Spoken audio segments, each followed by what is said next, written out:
আসসালামু আলাইকুম। এখন শুনবেন সংবাদ শিরোনাম।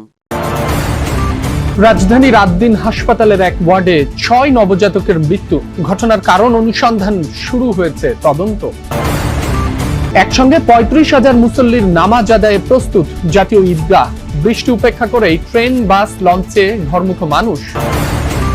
রাজধানীর নদ্দায় ২ বাসের সংঘর্ষে ৪ জনের প্রাণহানি, আহত ১০ থেকে ১২ জন। রংপুরে গাছের সাথে ট্রলির ধাক্কায় এক যাত্রীর মৃত্যু। ভোর থেকে এই কোরবানির হাটে বৃষ্টির বাগড়া, কয়েকদিনের তুলনায় গরুর দাম পড়তির দিকে, লোকসানের সংখ্যায় বিক্রেতারা। তখন শুনছিলেন সংবাদ শিরোনাম, এবার বিস্তারিত।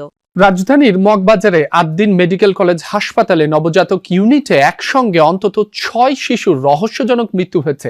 ঠিক কি কারণে তাদের মৃত্যু হয়েছে তা এখনো নিশ্চিত হতে পারেনি দায়িত্বশীল কোনো কর্তৃপক্ষ। তবে ভুক্তভোগীদের অভিযোগ, ভোর থেকে নবজাতক ওয়ার্ডে এসি বন্ধ ছিল এবং উৎকট দুর্গন্ধ পাচ্ছিলেন তারা। এজন্য হাসপাতাল কর্তৃপক্ষের অবহেলাকেও দায়ী করেন ভুক্তভোগীরা। তবে এই অভিযোগ প্রত্যাখ্যান করেছে হাসপাতাল কর্তৃপক্ষ। এরই মধ্যে নবজাতক ওয়ার্ড থেকে বিভিন্ন আলামত সংগ্রহ করেছে পুলিশের অপরাধ তদন্ত বিভাগ সিআইডি। ঘটনাস্থল পরিদর্শন করেছেন ডিএমপি কমিশনার মোসলে উদ্দিন আহমদ। রমনার ডিসি বলেন, কি কারণে হাসপাতালে শিশুরা মারা গেল তদন্ত শেষে জানানো হবে। শিশু মৃত্যুর ঘটনায় নবজাতক ওয়ার্ড সিলগালা করা হয়েছে। স্বাস্থ্য মন্ত্রণালয়ের হাসপাতাল শাখার যুগ্ম সচিবকে প্রধান করে গঠন করা হয়েছে তদন্ত কমিটি। ৭২ ঘন্টার মধ্যে তদন্ত প্রতিবেদন জমা দিতে বলা হয়েছে। সংশ্লিষ্টদের গাফিলতি পাওয়া গেলে কঠোর ব্যবস্থা নেওয়ার আশ্বাস দিয়েছেন স্বাস্থ্যের ডিজি। আসলে এখানে পরিবারগুলোর আহাজারি ছাড়া আর বিভিন্ন তদন্ত কমিটির সদস্যরাদের অ্যাক্টিভিটিস ছাড়া আসলে এখন এই মুহূর্তে এখানে তেমন কোনো তদন্তের কোনো অগ্রগতি নেই, নতুন কোনো তথ্য নেই। শুধু বলতে পারি যে স্বাস্থ্য অধিদপ্তর কমিটি করেছে, সেই কমিটিকে ৭২ ঘন্টার মধ্যে রিপোর্ট দিতে বলেছে এবং স্বাস্থ্য অধিদপ্তরের মহাপরিচালক তিনি বলেছেন যে আসলে তার কাছে মনে হয়েছে হাসপাতালটি পরিদর্শন করে দুর্ঘটনাস্থল সহ পুরো হাসপাতালটি যে এখানে কারিগরি কিছু ত্রুটি থাকতে পারে এবং চিকিৎসকদের গাফলতি না টেকনিক্যাল ফল্ট সেই বিষয়গুলো তদন্তেই উঠে আসবে। তবে এখন যে বিষয়টি নিশ্চিত করা হচ্ছে যে আর যে সমস্ত শিশু অসুস্থ অবস্থায় আছে বা আইসিইউতে আছে সেই শিশুগুলোকে উন্নত চিকিৎসা ব্যবস্থা করবে সরকার নিজ খরচে। এবং একই সাথে এমন একটি ঘটনা কেন ঘটলো, এর পেছনে কারণটা কি, সেটি অবশ্যই তদন্ত রিপোর্টে উঠে আসবে। আগামীকাল সকাল 7:30টায় জাতীয় ঈদগাহে ঈদের প্রথম নামাজ অনুষ্ঠিত হবে। রাষ্ট্রপতি ও প্রধানমন্ত্রী ঈদগাহে এ নামাজে অংশ নেবেন। ৩৫,০০০ মুসল্লি জাতীয় ঈদগাহে নামাজ পড়তে পারবেন। দুপুরে ঈদগাহ মাঠ পরিদর্শন শেষে এসব তথ্য জানান স্থানীয় সরকার প্রতিমন্ত্রী মীর শাহে আলম। এ সময় দক্ষিণ সিটি প্রশাসক আব্দুস সালাম বলেন, আনন্দময় ঈদ উদযাপনে সব আয়োজন করা হয়েছে, বর্জ্য পরিষ্কারে সব প্রস্তুতি আছে বলেও জানান তিনি। আরও বলেন, ঈদের দিন বৃষ্টি হলে সেই প্রস্তুতিও আছে। জাতীয় ঈদগাহে মাঠে বৃষ্টিতে কোনো সমস্যা হবে না বলে আশ্বাস দেন তিনি। ব্রিফিংয়ে ডিএমপি কমিশনার মোসলে উদ্দিন আহমদ জানান, জাতীয় ঈদগাহ ঘিরে ৪ থেকে ৬ স্তরের নিরাপত্তা ব্যবস্থা নেওয়া হয়েছে। আরও বলেন, ফাঁকা বাসা বাড়ি ও বাণিজ্যিক এলাকায় মোবাইল পেট্রোলিং সহ ৩ ধরনের পেট্রোলিং করা হবে। সিসিটিভির মাধ্যমে নজরদারি করা হবে। ঈদ জামায়াত কেন্দ্রিক নিরাপত্তায় ১৫০০ পুলিশ থাকবে এবং পুরো ঢাকায় ১৫,০০০ পুলিশ সদস্য মোতায়েন থাকবে বলেও জানানো হয় ব্রিফিংয়ে। পরিবার পরিজনের সাথে ঈদ করতে রাজধানী ছাড়ছেন নগরবাসী। বৃষ্টির মধ্যে বাস, ট্রেন ও লঞ্চে করে যে যেভাবে পারছেন ফিরছেন বাড়ি। সকালে রাজধানীর কমলাপুর রেল স্টেশনে কিছুটা যাত্রী ভিড় থাকলেও বেলা বাড়ার সাথে সাথে সেটি কমে এসেছে। ট্রেনের ভেতরে দাঁড়ানোর জায়গা না পেয়ে টিকিট কেটেও উঠতে পারছেন না অনেকে। রেলের এই অব্যবস্থাপনা নিয়ে ক্ষোভ জানিয়েছেন যাত্রীরা। আজ সবগুলো ট্রেনই সময় মতো ছেড়ে গেছে। মুষলধারে বৃষ্টিতে ভোগান্তিতে পড়েছেন যারা ছাদে চড়ে বসেছিলেন। নৌপথেও বাড়ি যাচ্ছেন নগরবাসী। সদরঘাট লঞ্চ টার্মিনালে যাত্রীদের ভিড় রয়েছে। যাত্রী বোঝাই করে লঞ্চগুলো ছেড়ে যাচ্ছে। সকালে বৈরী আবহাওয়ার কারণে কিছু সময় লঞ্চ চলাচল বন্ধ রাখে বিআইডব্লিউটিএ। পরে পরিস্থিতি কিছুটা স্বাভাবিক হলে সতর্কতার সাথে লঞ্চ চলাচল শুরু হয়। সকাল থেকে নির্ধারিত সময়ে ছেড়ে যাচ্ছে দক্ষিণাঞ্চলের বিভিন্ন গন্তব্যের সকল লঞ্চ। এদিকে নৌপথে ঘরমুখ মানুষের ঈদযাত্রা ও সার্বিক নিরাপত্তা পরিস্থিতি পর্যবেক্ষণ করতে ঢাকার সদরঘাট লঞ্চ টার্মিনাল পরিদর্শন করেছেন নৌ পরিবহন প্রতিমন্ত্রী মোহাম্মদ রাজীব আহসান। এ সময় শুধু ঢাকা ছাড়ার সময় রাজধানীর নদ্দায় 2 বাসের সংঘর্ষে নিহতের সংখ্যা বেড়ে হয়েছে 4 জন। ঘটনাস্থলেই একজনের মৃত্যু হয়, আহত হয়েছে 10 থেকে 12 জন।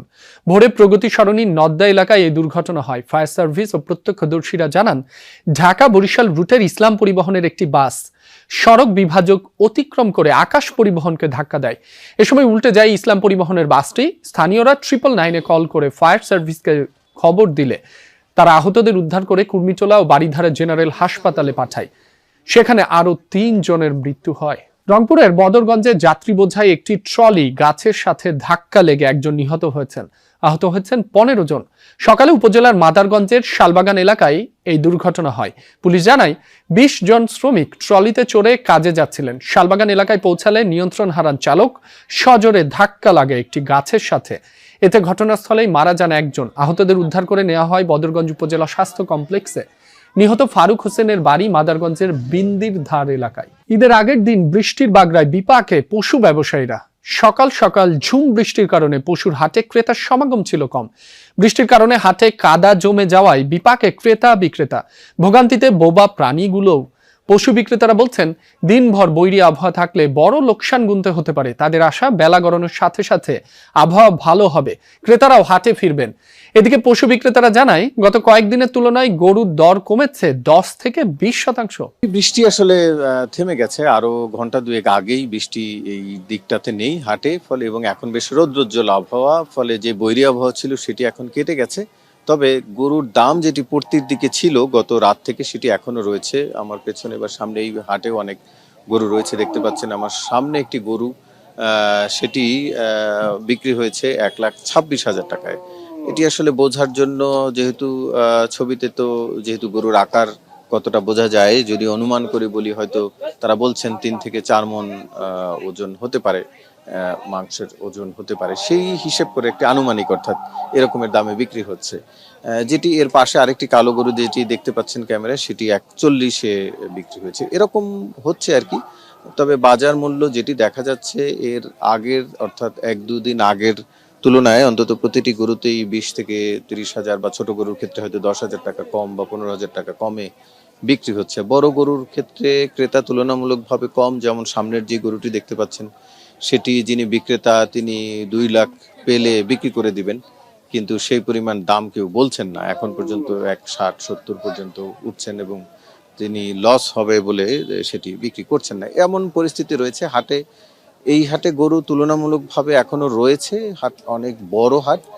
তবে পেছন দিক থেকে অনেক গরু এরই মধ্যে খালিও হয়েছে। তবে ক্রেতা সে তুলনায় এখন পর্যন্ত খুব একটা বাড়েনি। অর্থাৎ সকালে বৃষ্টির কারণে যেমনটা কম ছিল, সেই তুলনায় এখন একটু বেড়েছে, কিন্তু গরু যেই রকমের রয়েছে সেই তুলনায় অতটা এখনো বাড়েনি। দেখা যাক, আরো যেহেতু রয়েছে, আজকে রাত পর্যন্ত বিক্রির সময় পাবেন বিক্রেতারা, ফলে সামনের সময়টাতে বিক্রি হয়তো কিছুটা বাড়তেও পারে। তবে অনেকেই বলছেন, যারা গরু কেনার ছিল তাদের বেশিরভাগ মানুষই গতকাল রাতের মধ্যে কিনে ফেলেছেন।